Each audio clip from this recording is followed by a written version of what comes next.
Hello friends, அனைவருக்கும் இனி தமிழ் புத்தாண்டு நல்வாழ்த்துக்கள். இன்றைக்கி சித்திரக்கனி அம்மா வீட்டில் தான் வச்சுருக்கேன்.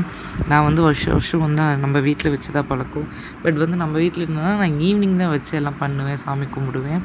ஆனால் அம்மா வீட்டில் முதல் நாள் நைட்டே எல்லாம் வச்சு விடிஞ்சு காலையில் இந்த வீடியோ 4:30க்கே எடுத்தேன். 4:30க்கே எழுந்து சித்திரக்கனி சாமி பார்த்துட்டு அதுக்கப்புறம் சாமியெல்லாம் கும்பிட்டு ஒரு சின்னதாக ஒரு வீடியோ எல்லாம் இருட்டாக இருக்கிறதுனால சரியாக தெரியாது. அம்மா வீட்டில் சாமி ரூமில் கம்போர்டு தான் வாங்கி வச்சுருக்கோம், அதனால் அப்படி இருக்குது.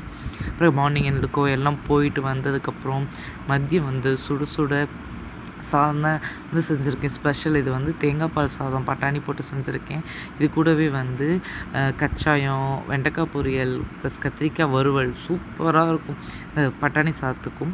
அதுக்கப்புறம் டிமார்ட்டில் குல்ஃபி மோடு வாங்கிட்டு வந்திருந்தோம். அதில் குல்ஃபி செஞ்சுருந்தேன், சூப்பராக வந்திருந்தது. நானும் என் தம்பி ஒய்ஃபும் சேர்ந்து தான் செஞ்சுருந்தோம். ரொம்ப அழகாக வந்திருந்தது. பாருங்களேன், வாங்க.